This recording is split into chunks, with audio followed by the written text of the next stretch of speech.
Hello friends, फिर से स्वागत करता हूं आपका आपके अपने चैनल सुशांत चेस वाइज में। आज का टॉपिक है हमारा फिर से प्रैक्टिकल एंड गेम के ऊपर। और आज हम देखेंगे किस तरह से हम रूक एंड गेम को king and pawn end game में कन्वर्ट करने की कोशिश कर सकते हैं। तो वाइट देखिए पॉन अप है और वाइट का D8 का रूक आप देख सकते हो ऑलरेडी एक्टिव भी बन चुका है। तो हमें बस इतना ही ध्यान रखना है कि हम ओपोनेंट के रूक को ज़्यादा एक्टिव बनने ना दें।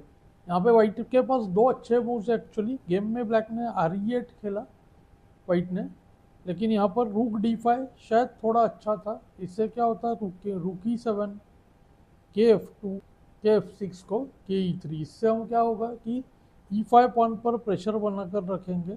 फॉर एग्जांपल KF5 तो F4। देखिए KF5 ब्लंडर है, यहाँ पे रूक स्ट्रेड होगा इस स्क्वायर पे और king and pawn end game इस एक्स्ट्रा पॉन की वजह से विनिंग होगा। तो ऑफ कोर्स KF5 नहीं करेगा ब्लैक, और वाइट यहाँ पे कुछ पासर बनाने की कोशिश करेगा B4 C5 करते हुए, और किंग जो है अक्सर उस पॉन को सपोर्ट करता है। तो इसको हम कहते हैं कलेक्टिव एडवांस। तो इस तरह से खेल सकता था। गेम में वाइट ने रूक E8 खेला। इससे क्या बेनिफिट हुआ कि अब किंग से सपोर्ट करना पड़ेगा ई पॉन को। बेसिकली वाइट नहीं चाहता था कि किंग F2 को इस पोजीशन में E4 हो जाए। तो RE8 को किंग F6, उसको देखिए KF2। अब किंग आकर E4 पे बैठना चाहता है, रूक D7 करना चाहता था ब्लैक। एक और इम्पॉर्टेंट पॉइंट ऐसा है कि रूक E8 को अगर किंग F6 किए बिना रूक D7 करता ब्लैक, तो वाइट रूक टेक C5, रूक D1 चेक, KF2, रूक D2 चेक को RE2 कर सकता था। इस वजह से उसने रूक D7 अलाउ किया था। ये बहुत ही इंपॉर्टेंट पॉइंट था कैलकुलेशन का। अभी एंड गेम बहुत ही इजीली विनिंग है वाइट का। तो किंग F6 को आया KF2 को आया KF5, KE3। अब पॉइंट ऐसा है, ऑफकोर्स ब्लैक रूक D7 आएगा कभी ना कभी, जैसे कि इधर हुआ। यह है क्रिटिकल पोजीशन। आप यहाँ पर वाइट से क्या करोगे, क्योंकि ऐसे लग रहा है कि रूक D1 आने वाला है। तो सबसे पहला पॉइंट ऐसा है कि इंस्टेंट तो देखिए रूक D1 का थ्रेट है नहीं, क्योंकि वाइट खुद रूक E7 आ सकता है। सेकेंडली वाइट चाहता है कि किंग आकर E4 पर बैठ जाए। तो बहुत ही देखिए ऑब्वियस कैंडिडेट मूव था G4 चेक, किंग को पीछे भेजा F6 पर, और अब H4। सेकेंड रैंक से पॉन हटा लिया वाइट ने, और अब चांस मिलते ही KE4 होगा। ऑफ कोर्स यहाँ पर आप देखो रूक D1 मिस्टेक, उसको रूक F8 चेक, किंग को हम दूर कर रहे हैं पॉन से, KE7 को रूक H8 on the spot winning. देखिए ब्लैक का कम से कम एक और पॉन फ्री में जाएगा। और सेम वे किंग G7 को हम कर सकते थे रूक।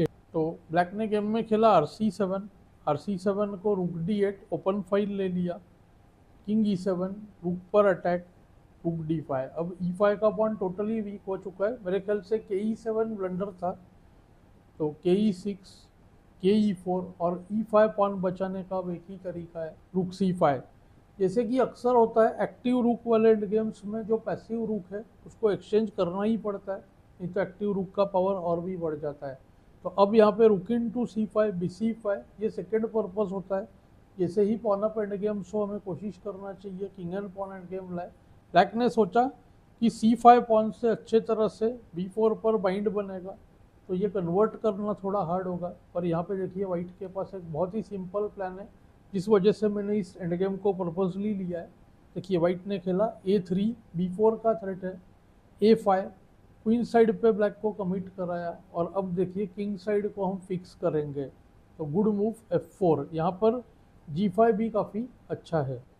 तो F4, E takes F4, KF4, KF6 opposition लिया ब्लैक ने। अब गुड मूव G5। अब हम H पॉन को बेसिकली फिक्स कर दे रहे हैं। इसके काफ़ी सारे फायदे भी है, KE6, KE4, KD6, KD3। अब वाइट का प्लान एकदम क्लियर है। बी पॉन को हम असर बनाना चाहते हैं, ट्रेड होने से मोस्टली सी पॉन इस केस में असर बनेगा। तो देखिए KE5, KC3, और अब अगर किंग एंट्री लेना चाहे किंग F5 से तो B4। अब CB AB A4 अगर करे तो कोई फ़ायदा नहीं है, जस्ट B5, KE6, KB4 या C5। देखिए सब कुछ यहाँ पर विनिंग है। KC6 को KB4, B A pawn free में चला जाएगा, फिर वाइट विन हो जाएगा। और ए बी के B4 के बाद भी आप देखो यहाँ पर किंग G4 को C5। अब आप देख सकते हो किंग को वापस आना पड़ेगा, के F5 के B5 के E6 के C6, totally winning. Next move होगा के B7 followed by C6 C7 C8 और वाइट विनिंग है। गेम में ब्लैक ने फिर से के D6 खेला, सोचा बेस्ट ट्राई करता हूँ ड्रॉ के लिए। B4 टेक्स टेक्स टेक्स के B4 के C6। तो अगर किंग एंड पॉन गेम्स आपको अच्छे से पता हो तो आपको पता चलेगा कि अगर किंग साइड पे इस पोजीशन में ये पॉन्स नहीं होते तो ये एंड गेम ड्रॉन होता। पर देखिए पॉन्स है दोनों साइड पे, तो वाइट के पास एक सिंपल पैटर्न है C5 के C7 के B5 के B7। ब्लैक हर बार अपोजिशन ले रहा है, C6 के C7 के C5 के C8 के D6 के D8। ब्लैक ने अपोजिशन तो मेंटेन किया। अब यहाँ पे दो विनिंग मेथड्स है, एक तो है देखिए जस्ट के E6 करना और के C7 को के F6 के G7 करके दोनों पॉन्स ले लेना। और दूसरा मेथड जो है सेमी स्टेलमेट का, जो वाइट ने यूज़ किया, काफ़ी फास्ट है। यहाँ पर C7 चेक के C8 के C6। अब एक ही ब्लैक के पास पॉन मूव है, वो है H पॉन का। ब्लैक ने ट्राई किया H5 स्टेलमेट के लिए, लेकिन जस्ट देखिए GH N% G5 H7 G4 H8 रुक बनाया गेम में, क्वीन भी विनिंग था, चेकमेट हो गया बेसिकली। तो आपने देखा सिंपल रुक एंड गेम को कैसे हमने king and pawn end game में बाय फोर्स कन्वर्ट किया और जो है वाइट का विन हो गया। तो मुझे उम्मीद है आपको इस लेसन में से कुछ नया और इंटरेस्टिंग सीखने मिल रहा है। मुझे कमेंट्स में ज़रूर बताएं। Thanks for your time.